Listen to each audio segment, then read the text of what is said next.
बिल्लाहि मिनश्शैतानिर्रजीम बिस्मिल्लाहिर्रहमानिर्रहीम अस्सलातु वस्सलामु अलैका या रसूलल्लाह व अला आलिका व अस्हाबिका या हबीबल्लाह अस्सलातु वस्सलामु अलैका या नबियल्लाह व अला आलिका व अस्हाबिका या नूरल्लाह। मक्की मदनी सुल्तान रहमत सल्लल्लाहु ताला अलैहि व आलिहि वसल्लम का फरमान आलिशान है, जिस कलाम की इब्तदा अल्लाह के ज़िक्र और मुझ पर दरूद पाक पढ़ने से ना की जाए वो बरकत से खाली है। शायर कहता है, दरूद पढ़ के अगर कोई इब्तदा न करे, उसे चाहिए फिर ज़िक्र मुस्तफ़ा न करे। चराग़ हुब्बे नबी करके देखिए रोशन, मजाल क्या है हिफाजत फिर हवा न करे। हुज्जतुल इस्लाम हज़रत इमाम मोहम्मद ग़ज़ाली रहमतुल्लाह ताला अलैह किमियाए सआदत में एक हदीस पाक लिखते हैं कि जब किसी मैयत को कब्र में उतारा जाता है तो कब्र फ़ौरन उससे सवाल करती है, ऐ मैयत, तूने किस लिए मुझे भुला रखा था? क्या तुझे मालूम ना था मैं दुखों का घर हूँ जिसमें तकलीफ़ ही तकलीफ़ है, मैं अंधेरा घर हूँ जिसमें तारीकी ही तारीकी है, मैं तन्हाई का घर हूँ। ऐ मैयत, तू किस बात पर अकड़ी फिरती थी, यहाँ तक कि मेरे ऊपर से गुज़रते हुए तेरा एक पाँव कहीं पड़ता था, दूसरा कहीं पड़ता था। अगर वो मैयत किसी नेक मुसलमान की हो तो एक गैबी आवाज़ आती है और कब्र को मुतमईन कर देती है कि आए कब्र, ये तू किससे कह रही है? ये तो नेक और साले मुसलमान खातून है, ये तो हमेशा नेकी का हुक्म देती थी और बुराई से रोकती थी। ये सुनकर कब्र कहती है, अच्छा ये बात है, फिर तो मैं इसके लिए गुलजार बन जाती हूँ। फिर इस मैयत के बदन को नूर के बदन से तब्दील कर दिया जाता है और उसकी रूह आसमान की तरफ परवास कर जाती है। गौर कीजिए, कब्र हर मैयत को डराती है, चाहे वो नेक हो चाहे बुरी। मगर अगर आप इस्तकामत के साथ नेकियों पर अमल कर रही हैं या कर रहे हैं तो कब्र में एक गैबी आवाज़ आपका साथ देती है और कब्र आपके लिए गुलजार बन जाएगी। कब्र में सिर्फ नामाए अमाल साथ जाएगा। ये आलीशान मकान, माल से भरी दुकान, सारा दुनियावी साजो सामान, वसी कारोबार, खूबसूरत रिश्तेदार, सब कुछ यहीं रह जाएगा। कब्र में कोई साथ नहीं जाएगा। हदीस मुबारक में आता है, जब मैयत को कब्र में रखा जाता है तो सबसे पहले उसका अमल आकर बायरान को हरकत देता है और कहता है, मैं तेरा अमल हूँ। मैयत कहती है, मेरे बाल बच्चे कहाँ हैं, मेरी नेमतें कहाँ हैं? नामा अमाल कहता है, वो तो सब पीछे रह गए, अब मैं हूँ तेरी कब्र में तेरे साथ अकेला। तो हजूर नबी करीम रऊफ़ुर रहीम अलैहिस्सलाम इरशाद फरमाते हैं, इंसान के 3 दोस्त होते हैं, माल और दौलत, रिश्तेदार और नामा अमाल। ज़रा गौर कीजिए, पहला जो दोस्त है माल और दौलत, लेकिन दौलत उस वक्त तक साथ देती है जब तक जिस्म में जान है।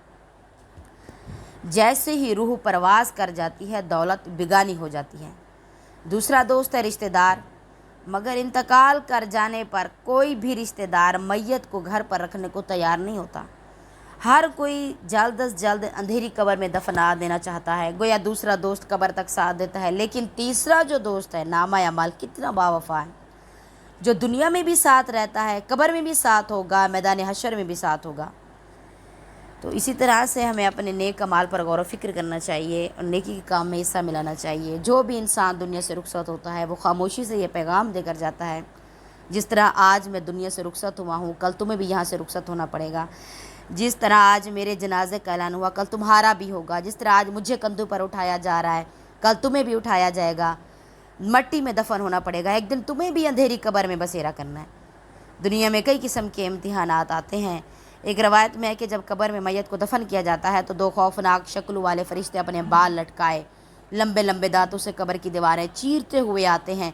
उनकी आंखों से शोले निकल रहे होते हैं। बड़ी सख्ती से मैयत को उठाकर बिठाते हैं, लेजे से और सख्त करख्त लेजे में सवाल करते हैं कि बता मन रब्बो का, तेरा रब कौन है? और जब ये पहला सवाल वो फरिश्ते करेंगे कि मन रब्बो का, तेरा रब कौन है, रब को याद कब किया था? सारी ज़िंदगी उसकी नाफरमानी में गुजर गई, न ज़िक्र खुदा से गर्ज थी, न ज़िक्र मुस्तफ़ा की तलब थी। तो बस न सजदा किया, न रुकू किया, न रब को याद किया, ये ना वैराना दिलाबाद किया। अब जवाब कैसे है, कुछ समझ नहीं आ रहा, क्या जवाब दे? अचानक मुँह से जुमला निकलेगा, हाय हाथ अला अदरी, हाय अफसोस मुझे कुछ मालूम नहीं। پھر دوسرا سوال ہوگا ما دینوں کا، تیرا دین کیا ہے؟ بت پرست ہو، یہودی ہو، عیسائی ہو، مسلمان ہو، مومن ہو، کیا ہو؟ گناہ گار اور بے ایمان انسان نادم اور پریشان ہوگا، اس کا دنیا سے تو یارانہ تھا مگر دین سے بیگانہ تھا۔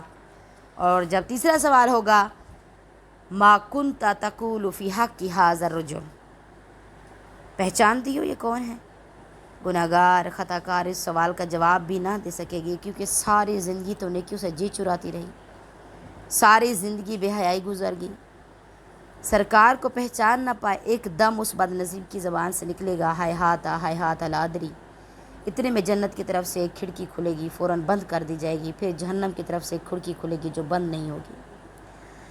تو نیکیوں پر عمل کرنے والی اسلامی بہن جب قبر میں جاتی ہے تو قبر اس کے لیے جنت کا باغ بن جاتی ہے، اس سے بھی یہی 3 سوالات پوچھے جائیں گے۔ تو کوشش کریں کہ نیکیوں کے کاموں میں زیادہ حصہ ڈالیں اور ہمیں اس کام میں بڑھ چڑھ کر حصہ لینا چاہیے۔ شاعر کہتا ہے کہ محمد محمد کریں دے گزر گئی، لباں دے نیزے سجے دے گزر گئی، حلیمہ دی ڈاچی دا کر کے تصور، کھرے ڈاچیاں دے چومیں دے گزر گئی، تو لجپال ماہی تو لجپال میری، تو ساڑی تے لا جا نبھیں دے گزر گئی، میں مالا بھی توڑی وظیفے دی بھلی، تیرا ورد ماہی پکیں دے گزر گئی، کدی میرے گھر بھی آقا جی آؤ، میری عمر تے کلی سجیں دے گزر گئی۔